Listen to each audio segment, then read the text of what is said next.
अन्य दलों से गठबंधन को लेकर जो 5 सदस्यीय टीम बनाई थी उसने अपनी रिपोर्ट बना ली है। यह रिपोर्ट जल्दी ही सौंप दी जाएगी। इसमें मुकुल वासनिक, अशोक गहलोत, भूपेश बघेल, सलमान खुर्शीद और मोहन प्रकाश शामिल हैं। इस बीच ये भी खबर है कि कल INDIA गठबंधन की जूम पर मीटिंग हो सकती है। इसमें नीतीश कुमार को गठबंधन का संयोजक बनाने पर भी विचार हो सकता है। तो इन तमाम घटनाक्रम पर चर्चा करने के लिए हमारे साथ 2 खास मेहमान जुड़ गए हैं। अमिताभ तिवारी जी हैं, राजनीतिक विश्लेषक, साथ ही नीरजा चौधरी जी हैं, वरिष्ठ पत्रकार। आप दोनों का बहुत बहुत स्वागत है NDTV पर।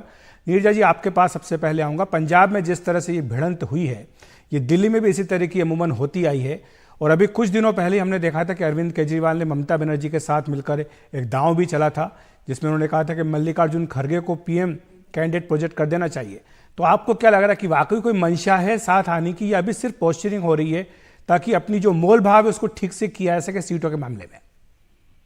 देखिए, जिस तरह से पिछले दिनों में ऑपोजिशन की पार्टीज एक दूसरे के बारे में बोली हैं, भगवंत मान बोले हैं और लोग बोले हैं, कांग्रेस ने वापस प्रहार किया है, तो इससे तो बेहतर है कि सब अपनी अपनी जगह लड़ें, क्योंकि इससे तो एक दूसरे को ज्यादा डैमेज हो रहा है बनिस्बत इकट्ठा होना या सीट शेयरिंग करना।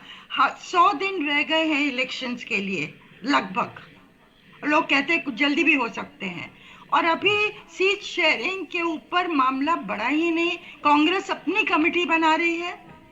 ये चीजें तो पिछले जुलाई से होनी चाहिए थी, और फिर एक दूसरे के ऊपर इस तरह से प्रहार करना, ये तो मतलब ममता बनर्जी को जिससे करना है करें, अरविंद केजरीवाल को दिल्ली में करना है तो करें, पंजाब में नहीं करना है वो साफ है। अगर कांग्रेस और नीतीश कुमार और तेजस्वी यादव को इकट्ठे आना है बिहार में तो हो जाएगा। यूपी में अखिलेश यादव कहते हैं अभी बात ही नहीं हुई है, कांग्रेस की तरफ से कोई इनिशिएटिव ही नहीं हुआ है, ना कोई रणनीति बनी है कि पैसा कहां से आएगा, मीडिया को कैसे यूज किया जाएगा और क्या अल्टरनेटिव नैरेटिव होगा। तो मुझे लगता है इससे तो बेहतर है कि जहां जहां वाजिब है, संभव है, जिस पार्टी से करना है ऑपोजिशन में करें, और मेन चीज तो है सीट एडजस्टमेंट, बाकी चीजें तो गौण है। माहौल बनाने के लिए ठीक है, 7-8 नेता इंडिया के इकट्ठे कर सकते हैं, हर जगह जाएं और एक माहौल बनाएं, कैंपेन करें, वो हो सकता है, पर सीट एडजस्टमेंट मेन चीज है, जहां कोई आगे बढ़ने की दिख ही नहीं रहा है इंडिया की तरफ से। बिल्कुल। तो ये पंजाब और दिल्ली का गतिरोध तो बना ही हुआ है नीरजा जी। अमिताभ जी, मैं आपको लाना चाहूंगा, पश्चिम बंगाल में भी जिस तरह से बार बार TMC की ओर से बयान आ रहे हैं, पहले डेडलाइन भी 31 दिसंबर की उन्हीं की ओर से आई थी, और अब ये भी एक तरह का कह दिया गया है कि TMC तो अपने हिसाब से चुनाव लड़ेगी, बाकी जिसको जो देखना है देख ले। और वैसे भी जब सीटों की बात आती है तो कहा जा रहा है कि पश्चिम बंगाल में 2 सीटें कांग्रेस को दी जा सकती है ममता बनर्जी की ओर से। बिहार की बात करें तो वहाँ पर 18-18 RJD और JDU के बीच में बंटवारे की बात है, केवल 2 सीटें कांग्रेस को और बाकी बची 2 जो है वो लेफ्ट पार्टियों को देने की बात है। तो इन बड़े राज्यों में अगर कांग्रेस पार्टी ताकत में नहीं दिख रही है और साथ ही सीटों में अगर उसको अपना एक बड़ी हिस्सेदारी नहीं मिल रही है, तो ऐसे में उसको क्या क्या लाभ की उम्मीद करे वो 2024 चुनाव के लिए? पंजाब और बंगाल और बिहार की जो का एग्जाम्पल है वो अलग अलग है। कंसेप्शन क्या होता है कि नंबर 1 और नंबर 2 पार्टी ये कभी अलायंस नहीं कर सकती, और पंजाब में नंबर 1 पर आम आदमी पार्टी है और नंबर 2 पर कांग्रेस पार्टी, क्योंकि जैसे ही अलायंस होगा तो कोई एक न एक पार्टी का जो वोट बैंक है वो कमजोर हो जाएगा अगले विधानसभा चुनाव के लिए। और ये अलायंस विधानसभा चुनाव के लिए तो है नहीं, ये लोकसभा चुनाव के लिए अलायंस होने वाला है, इसीलिए पेच फंसा। जबकि बंगाल और बिहार की अगर बात करेंगे तो वहां पर कांग्रेस पार्टी कमजोर है। हिस्टोरिकली नॉर्थ में कांग्रेस पार्टी काफी कमजोर हो गई है, क्षेत्रीय दल वहां ज्यादा मजबूत है, तो वो उसके हिसाब से कांग्रेस पार्टी को वहां पर सीटें दे रही हैं जो उनको लगता है कि कांग्रेस पार्टी का जो वोट शेयर है उसके हिसाब से ठीक है। आपकी बात सही है कि सबसे बड़ा पेच इस अलायंस में ये है कि कांग्रेस पार्टी तो सैक्रिफाइस कर रही है रीजनल पार्टीज के लिए, वेस्ट बंगाल, बिहार, यूपी में शायद जब भी अलायंस होगा, लेकिन कांग्रेस पार्टी को जो भाजपा के साथ 190 सीटों पे टक्कर है, गुजरात, MP, छत्तीसगढ़, राजस्थान, वहां पर TMC का एक भी वोट नहीं है, RJD का एक भी वोट नहीं है, समाजवादी पार्टी का एक भी वोट नहीं है।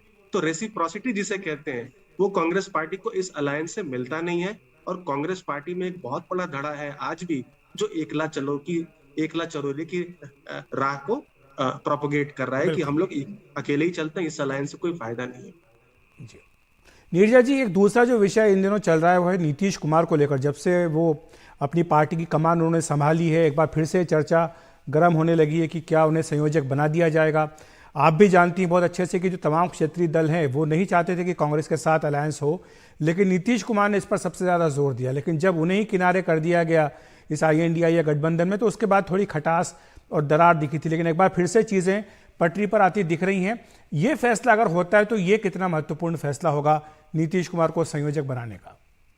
देखिए, अगर नीतीश कुमार को कन्वीनर बनाते हैं तो नीतीश कुमार के हाथ में कमान चली जाएगी, क्लियरली इनिशिएटिव चला जाएगा। अभी क्या है, कोई इनिशिएटिव ले ही नहीं रहा है।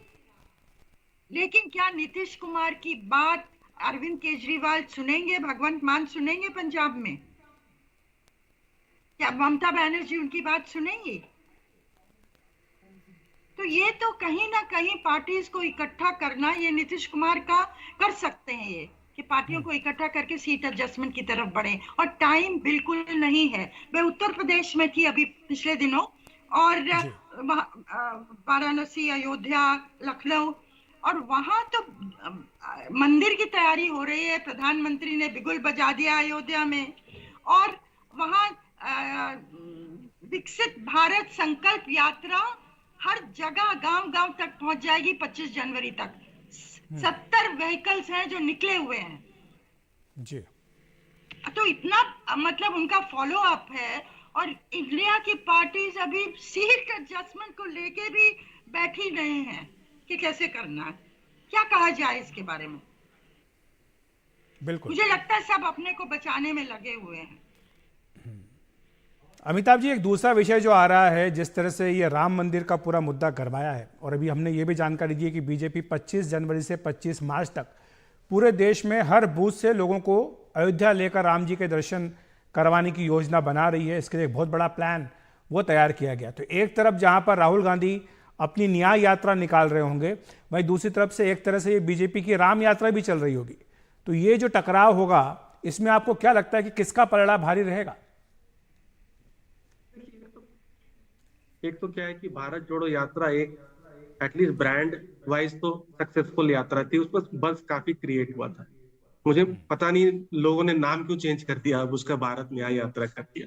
एक तो वो उसका डिमेरिट है, उसका कोई पॉलिटिकल अंडरटोन नहीं है, उसका पॉलिटिकल ऑब्जेक्टिव क्या है यात्रा का वो क्लियर नहीं है। दूसरी तरफ जब राम मंदिर का इनॉग्रेशन हो जाएगा और एक तरफ से जब हर हर हर राज्य से लोगों को वहां पर, जैसे आपको ध्यान होगा मध्य प्रदेश में तीर्थ दर्शन योजना हुआ करती है, बहुत सारे राज्यों में है, उसके अंतर्गत लोगों को वहां ले जाया जाएगा। तो ऑफकोर्स जो भाजपा का जो कोर वोटर है वो कंसोलिडेट होगा और इसका टर्नआउट भी ज्यादा होगा इस चुनाव में पिछले चुनाव के कंपैरिजन में, जिसकी वजह से भाजपा को जो है इसका फायदा हो सकता है। भाजपा ये भी देख रही है, सोच रही है कि इसका जो इम्पैक्ट है, रब ऑफ इम्पैक्ट जिसको बोलते हैं अंग्रेजी में, उसका इम्पैक्ट न्यूट्रल वोटर्स पे पड़े जो आइडियोलॉजिकली तो अलाइन नहीं है भाजपा के, लेकिन किसी और कारणों से, अन्य नीतियों की वजह से भाजपा को सपोर्ट करते हैं। तो इससे तो एक जो माहौल एक बनेगा पूरे देश में, और खास करके तो हिंदी बेल्ट है जहां पर 190 सीटें हैं, जहां पर भाजपा और कांग्रेस के बीच में लड़ाई होने वाली है, जहां से भाजपा लगभग अपना 60% से ऊपर सीटें जीतती है अपने पूरे लोकसभा स्ट्रेंथ की। तो वहां पर एक ये माहौल बनेगा और उसको फायदा होते हुए दिख रहा है, क्योंकि भारत जोड़ो या भारत न्याय यात्रा का कोई पॉलिटिकल अंडरटोन या कोई मैसेज उसमें नैरेटिव क्लियर नहीं। नीरज जी, आपके पास आना चाहूँगा। आपको याद होगा कि जब पूरा राम मंदिर आंदोलन चला था, उसके बाद कई बीजेपी नेता ये कहते थे कि राम मंदिर का तो वो चेक है जो एक बार भुना लिया गया, बार बार इसको नहीं भुनाया जा सकता है। लेकिन एक बार फिर से जिस तरह से बीजेपी पूरा प्रयास कर रही है राम मंदिर मुद्दे को लेकर जनता के बीच में जाने का, राम मंदिर मुद्दे से जोड़ने का, आपको लगता है कि ये चेक एक बार फिर से भुनाने को तैयार है बीजेपी? देखिए, मुझे लगता, मैं भी मानती थी 92 के बाद जितनी इलेक्शंस हुई हैं उसमें राम मंदिर का मुद्दा हावी नहीं, निर्णायक नहीं रहा है। अब भाजपा ने यूज किया है अपने कोर वोटर्स को खुश करने के लिए, लेकिन एक्चुअली निर्णायक किसी भी इलेक्शन में नहीं रहा है। लेकिन मुझे इस बार लगता है वहां जाके और उस एरिया में जाके कि मंदिर का काफी असर होने वाला है। और जो भाजपा के अपोनेंट्स हैं वो भी ये मान रहे हैं, और कहीं ना कहीं इसका श्रेय लोग नरेंद्र मोदी को दे रहे हैं कि देखो इतने दशकों के बाद इन्होंने मंदिर पॉसिबल कर दिया है। हुआ कोर्ट के द्वारा है, लेकिन कहीं ना कहीं लोगों के जहन में ये बात चली गई है। और जितनी एक जैसे अगर वहां जाओ ना तो ऐसे लगता है लोगों को, देखो पूरे देश से लोग आ रहे हैं, तो ऐसा लगता है जैसे एक हिंदू असर्शन, हिंदू रिसर्जेंस हो रहा है। जी। नॉर्थ इंडिया का जहां जहां से लोग आ रहे हैं वो लगता है। अब उसका फायदा भुनाएगी भाजपा का मुद्दा माना जा रहा है। ऑपोजिशन के लोग क्या करेंगे, जाएंगे कि नहीं, वहां जाएंगे तो मुसीबत है, नहीं जाएंगे तो मुसीबत है, उनके लिए एक बहुत बड़ी दुविधा है।